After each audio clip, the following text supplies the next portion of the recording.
நம்ம morning routine அதாவது breakfast எடுக்கிறதுக்கே மறந்துடுறோம். டெய்லியும் காலையில் 10 மணி 11 மணி 12 மணிக்கு தான் நம்ம மார்னிங் பிரேக்ஃபாஸ்ட்டே எடுத்துக்கிறோம். பட் ஏற்கனவே நைட்டு வந்து நம்ம சாப்பிட்டு தூங்குகிறோம். அதுலேயே நைட்டு ஒரு 12 மணி நேரம் கேப் வருது.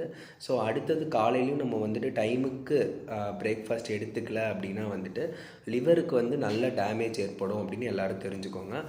ஸ்ட்ரெஸ் ஹார்மோன் லெவல் வந்து இன்க்ரீஸ் ஆகும், கார்டிசோல். அதை வந்து லிவரை டேமேஜ் பண்ணணும்னு தெரிஞ்சுக்கோங்க.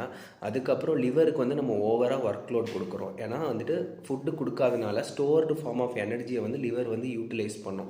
ஸோ இது வந்து லிவருக்கு வந்து ஓவராக வந்து ஒர்க் லோட் கொடுக்குற மாதிரி. ஸோ இது லாங் டேர்மாக பண்ணிகிட்டு இருக்கும்போது உங்களுக்கு மெட்டபாலிக் டிஸ்ஃபங்க்ஷன் ஆகி ஃபேட்டி லிவர் இன்னும் அதர் லிவர் டிஸார்டர்ஸ் வரதுக்கு நிறைய சான்ஸ் இருக்குது. ஹார்ட் டிஸார்டர்ஸ் வரதுக்கும் சான்ஸ் இருக்குது because of metabolic disruption. So யாரும் மார்னிங் பிரேக்ஃபாஸ்ட்டை ஸ்கிப் பண்ணாதீங்க. வீடியோஸ் ஃபுல்லாக லைக் பண்ணுங்கள், ஷேர் பண்ணுங்கள், சப்ஸ்கிரைப் பண்ணுங்கள்.